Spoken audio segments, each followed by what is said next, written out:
Hola, les damos la bienvenida a Aprende en Casa 2, un espacio en el que vamos a poder estudiar y divertirnos desde nuestros hogares. Hoy nos acompaña la maestra Juana Campos Millán y vamos a tener el gusto de estar con ustedes en esta clase de Ciencias Naturales de quinto grado. ¿Están listos? ¡Comenzamos! Bienvenida, maestra. Gracias. Bienvenido, Ton. Gracias. Bienvenidos a todos los estudiantes de quinto grado a la clase de Ciencias Naturales. Me da mucho gusto estar compartiendo este espacio con todos ustedes. Ton, ¿cómo estás? Ay, muy bien, maestra. Muy feliz de estar aquí en la clase de Ciencias Naturales. Eso me da mucho gusto, Ton, pues veo que estás muy atento a las clases. Ale, ¿cómo estás? Bienvenida a una clase más. Muy bien, maestra. Gracias por preguntar. ¿Ya lista para saber qué vamos a aprender el día de hoy? Qué bueno, Ale, me da mucho gusto que estés lista para la clase de hoy. Maestra, les quiero enseñar lo que registré en mi diario. ¿Puedo? Claro que sí, Ton. Compártenos tu registro. Muy bien. Pues miren, es una araña que me encontré en una planta que está en mi casa. Le dibujé una telaraña con un insecto que estaba ahí como enredado. Y también dibujé unas bolitas que estaban ahí mismo. Cuando me acerqué para observar qué eran esas bolitas, la araña se movió muy espantada y corrió a esconderse. Seguro pensó que la iba a quitar de ahí, pero esa nunca era mi intención. No. Pues te quedó muy bonito tu dibujo, Ton. Se nota que observaste muy bien a la araña. Sí, Ton, qué bonito está tu dibujo. Aunque debo decir que yo le temo mucho a las arañas. No me gustan. Gracias a las dos. Me gustó mucho observar la planta y la araña, aunque me surgieron algunas dudas. Maestra, ¿me puede ayudar, por favor? Claro que sí, Ton. A ver, dime, ¿qué dudas tienes?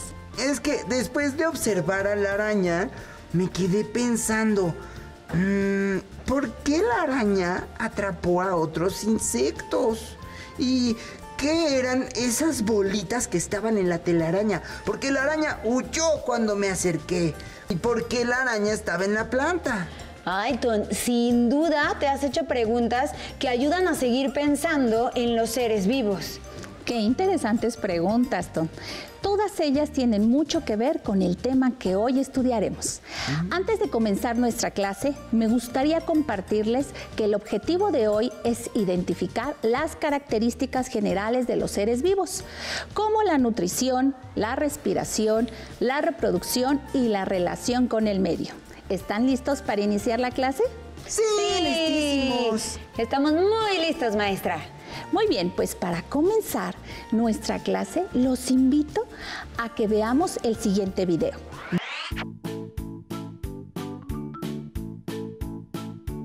Hola, bienvenidas y bienvenidos. El día de hoy hablaremos de algunas características de los seres vivos. A la variedad de seres vivos que se encuentran en la Tierra se le llama biodiversidad o diversidad biológica.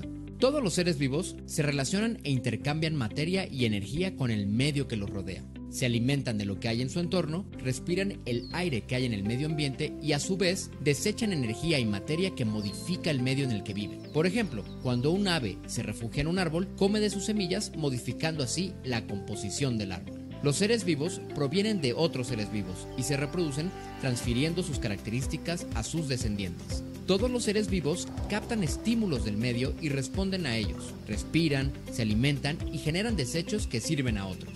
Todos estamos en la Tierra y debemos siempre proteger a los demás seres vivos, respetar sus espacios y convivir en armonía. Nos vemos y hasta la próxima. Los seres vivos comparten una serie de características que les permiten diferenciarse de aquellos elementos no vivos. Aunque estas características son comunes a los seres vivos, se concretan de manera diferente según el tipo de ser vivo que se trate, ya sea una bacteria, hongo, protozoario, vegetal o animal. Maestra, ¿cuáles son estas características de los seres vivos? Muy buena pregunta, Ale. Como primera característica, vamos a hablar de la respiración. La respiración es un proceso mediante el cual los seres vivos intercambian gases con el medio externo. Consiste en la entrada de oxígeno al cuerpo de un ser vivo y la salida de dióxido de carbono de este mismo. La respiración suministra la energía al organismo del ser vivo para realizar sus funciones. Todos los seres vivos respiran de diferente manera según las características. Entonces la respiración es la entrada de oxígeno, pero me surge una pequeña duda. ¿También los seres vivos que viven en el agua respiran oxígeno como el que está en el aire? Sí, Tom, también necesitan oxígeno, pero lo obtienen disuelto en el agua y regresan el dióxido de carbono a ella. ¡Wow! Maestra, ¿y quién se encarga de generar tanto oxígeno para todos los seres vivos que vivimos en el planeta? Pues muchos seres vivos realizan esta función, pero sobre todo las plantas. Por eso a los ecosistemas como bosques y selvas se les llama pulmones, ya que a partir de la fotosíntesis se genera el oxígeno, aunque también hay microorganismos marinos que cumplen esta función. Ah, ya entiendo un poco más, maestra. Aunque todos los seres vivos respiramos, también necesitamos de otros que generan eso. Muy bien, Tom. ¿Les parece que continuemos con la siguiente característica de los seres vivos? Claro, ¿cuál es, maestra? Sí, ¿cuál es? Los seres vivos intercambian y obtienen materia y energía con el medio y como resultado de ello lo modifican. A este proceso se le llama nutrición. Mediante este proceso, los seres vivos adquieren los nutrimentos necesarios para subsistir en el medio. Sin embargo, hay algunos seres vivos que generan su propio alimento, como las plantas, y otros se nutren de otros seres vivos. Mi mamá me dijo que la telaraña sirve para que la araña pueda atrapar a algunos insectos como moscas o mosquitos y que después se los come. Así es, Tom. Cada ser vivo genera un mecanismo para nutrirse. Hay seres vivos que producen su propio alimento y otros que se alimentan de otros seres vivos. Y como en la respiración, en la nutrición los seres vivos también interactúan entre sí y el medio en el que viven, porque a partir de eso es que sobreviven, ¿verdad, maestra? Es correcto, Ale. Hasta los seres humanos necesitamos de otros seres vivos para poder sobrevivir, ya que nos nutrimos de ellos y también respiramos gracias a ellos. Sí, como la araña que observé en la planta. Ella se come a los insectos que caen en su telaraña, ¿verdad? Así es, Tom. Las arañas usan sus telarañas para atrapar e inmovilizar a sus presas. Pero la telaraña también les ayuda a la reproducción. Por ejemplo, algunos machos colocan ahí el esperma y después las hembras colocan los huevecillos para que estos sean fecundados. ¿Y así es como nacen las arañas? Sí, y así podemos hablar de la siguiente característica de los seres vivos, la reproducción. Los seres vivos provienen de otros seres vivos, pudiendo reproducirse y transferir sus características a sus descendientes. La reproducción es la forma mediante la cual los seres vivos producen nuevos seres vivos y se propaga la especie. La reproducción depende en mucho del ser vivo. Los invito a observar el siguiente video para conocer en qué consiste la reproducción. ¿Este pavo real es una hembra o un macho?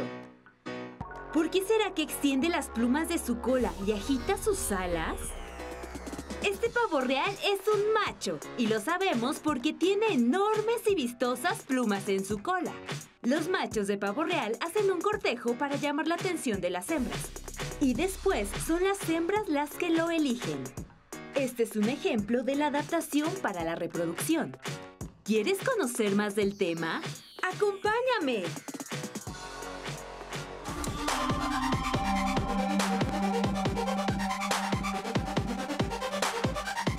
Ciencias y tecnología, biología, primer grado, bloque 1, 3. Las funciones comunes de los seres vivos. Reproducirse y sobrevivir. A través de millones de años de evolución, los seres vivos hemos desarrollado conductas y estructuras o funciones específicas para reproducirnos y sobrevivir. Estas adaptaciones se pueden apreciar en las diferencias entre machos y hembras de diversas especies. Por ejemplo, algunos machos pueden ser más coloridos que las hembras, como los patos mandarín y los quetzales. Otros, tener plumas largas como los gallos de pelea y los pavos reales. O bien, tener melenas que cubren sus cabezas como los leones. Incluso tener cuernos largos y fuertes como los borregos cimarrones y las gacelas. De manera particular, como resultado de su adaptación, los machos tienen conductas más activas y emiten sonidos como cantos o fuertes gruñidos. Una conducta peculiar de los machos es que se enfrentan entre sí para ganar un territorio y quedarse con la hembra. Ah, pero las hembras también eligen. Después del cortejo, son las hembras las que escogen al macho que más lució para aparearse con él. Ahora, te invitamos a conocer dos ejemplos de adaptación, uno de la reproducción y otro del cuidado de las crías. ¿Sabías que el cortejo es una adaptación fundamental para el apareamiento y reproducción de las palomas?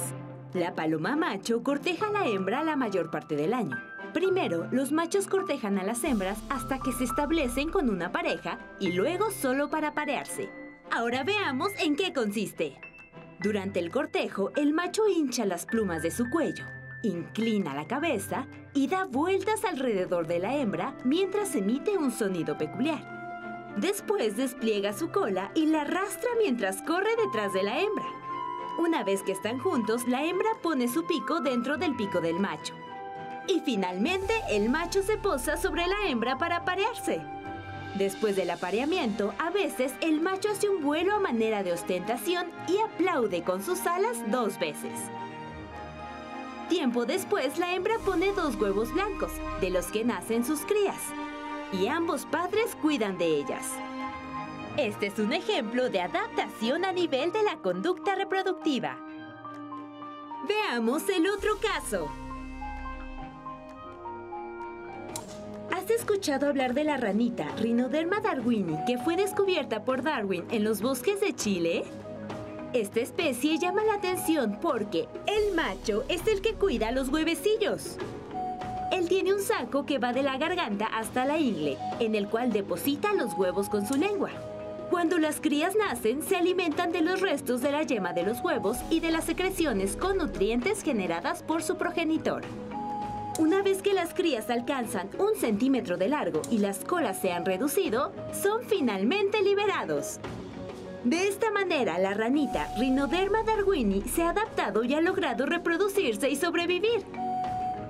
Existen diversas adaptaciones relacionadas con la reproducción. Por ejemplo, las estructuras, colores y conductas que han adoptado los machos de diversas especies, no solo para diferenciarse de las hembras, sino para llamar su atención, pelearse con otros machos, ser elegidos por una hembra y aparearse. Ahora, te invitamos a que observes a los animales que hay en tu comunidad. Identifica a los machos y a las hembras de algunas especies y conoce sus adaptaciones reproductivas.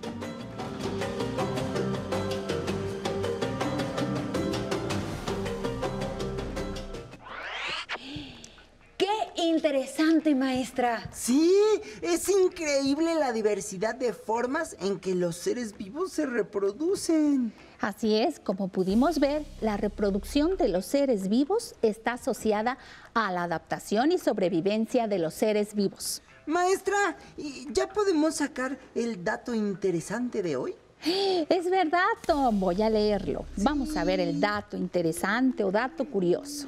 Y dice...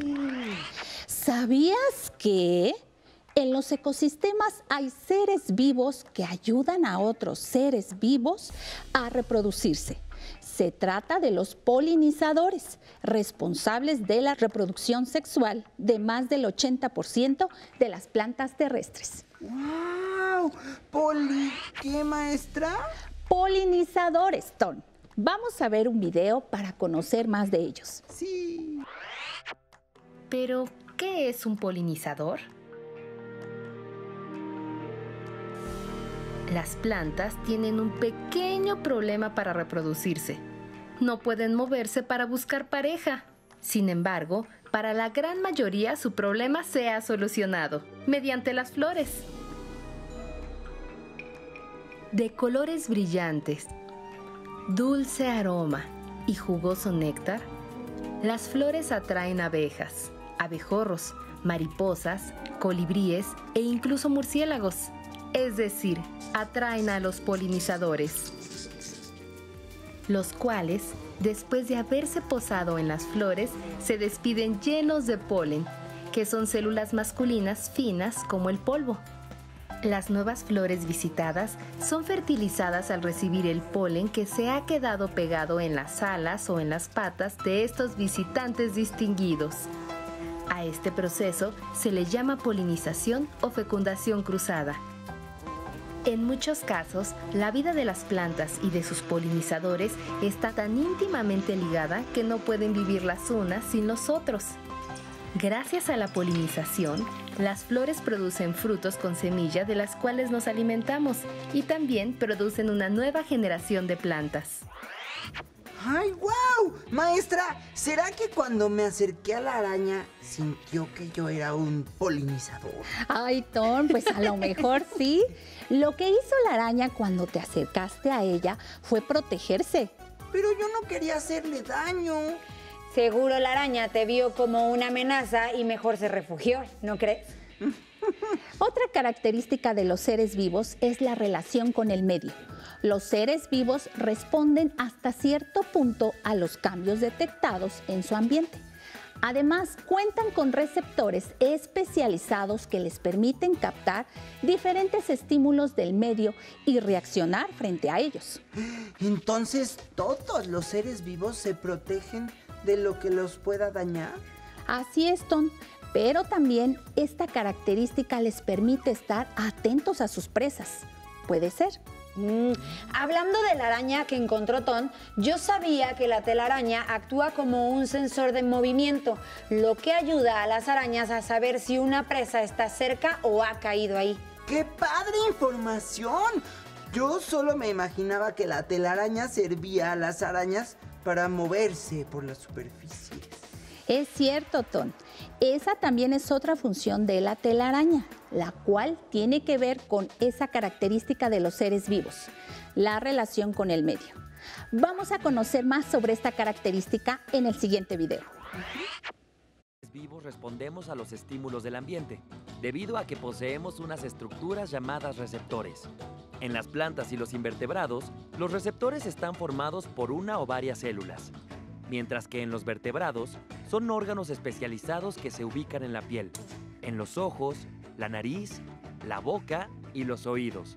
Los receptores son capaces de percibir y responder a diferentes estímulos externos, como los sonidos, los olores y los cambios de temperatura, de presión y de luz. ¿Cómo responden las plantas a los estímulos externos?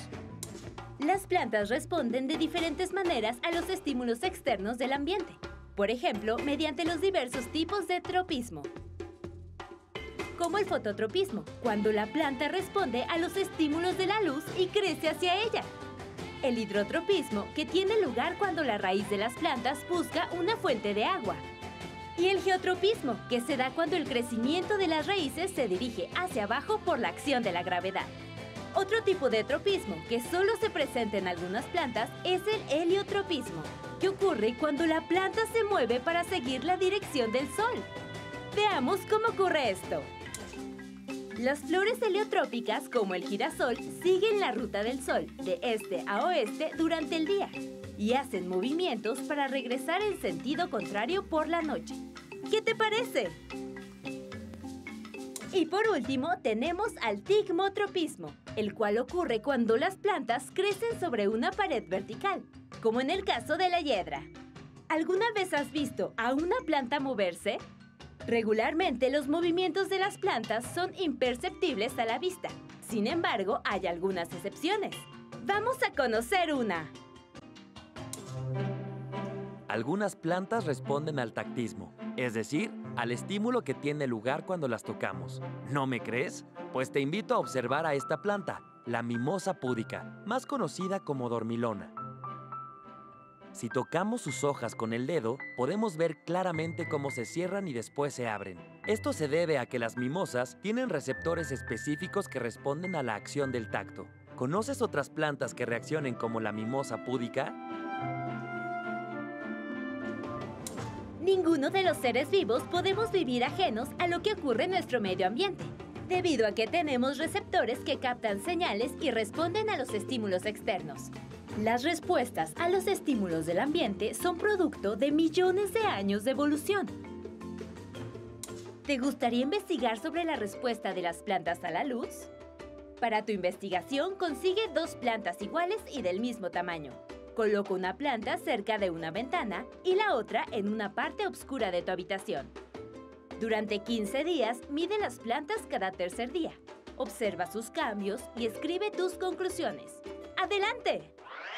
Como puedes ver, Ton, los seres vivos son sistemas complejos en constante interacción con su medio.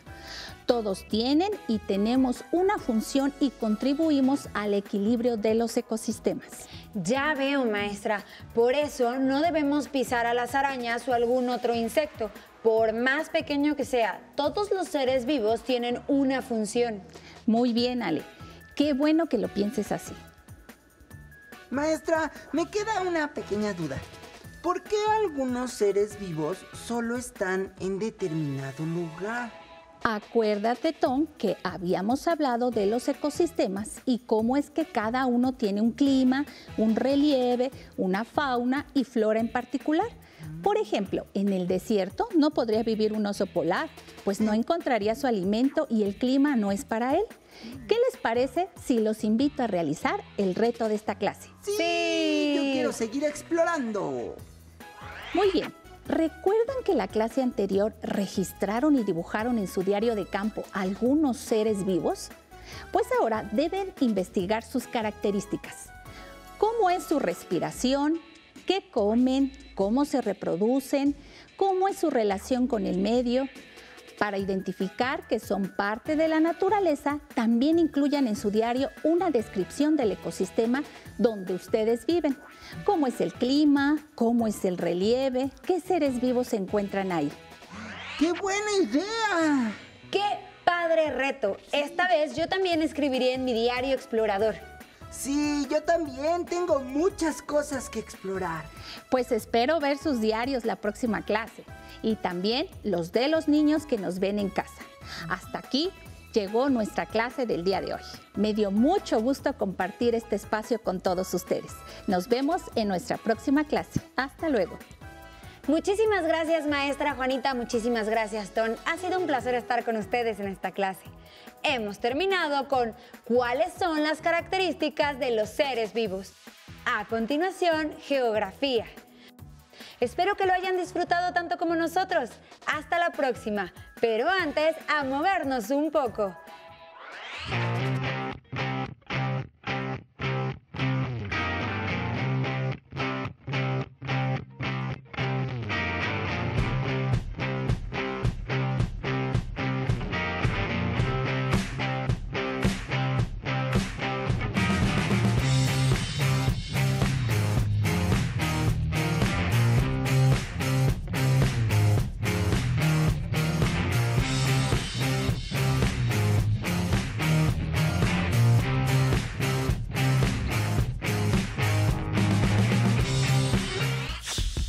Atención, atención. Información importante. Durante estas semanas tendremos un nuevo espacio en donde aprenderemos a trabajar por proyectos. Ponte atento los martes después de tu clase de educación física y los viernes después de vida saludable. Te divertirás y pondrás en acción tu creatividad. Si no tienes el libro de texto o necesitas ayuda para responder las preguntas, contáctanos.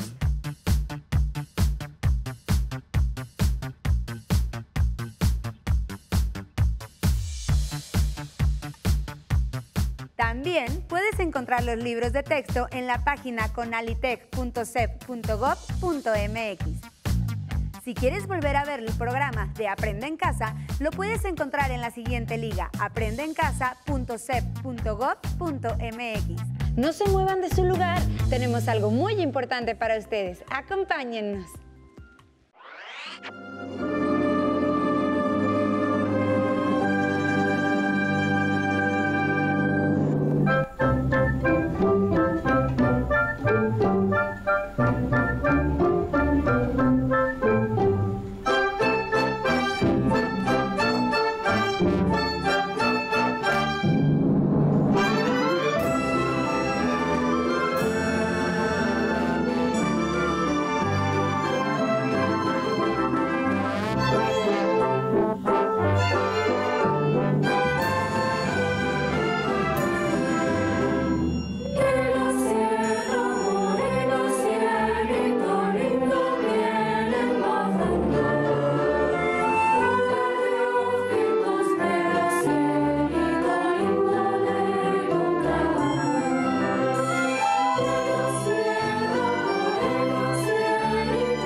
curiosa y me gustaban hacer muchas cosas diferentes, como tocar violín, cantar, actuar. La verdad, siempre pensé que me convertiría en escritora o hasta delegada de las Naciones Unidas. Y nunca me imaginé que las matemáticas serían parte de mi camino. Un día en la preparatoria, un maestro nos retó a resolver un algoritmo y nos dijo, si alguien lo puede resolver, debería considerar una carrera en ingeniería. Yo lo resolví, lo entregué, pero el maestro me dijo, está bien, pero no creo que seas ingeniero, tú eres mujer. Entonces decidí estudiar ingeniería. Pienso que ha sido una de las mejores decisiones que he tomado. Ahora diseño dispositivos que ayudan a que entendamos conceptos abstractos de matemáticas y física para así hacer la educación más interactiva y accesible para todos. El mundo te puede decir que no, pero está en ti demostrar lo que puedes ser.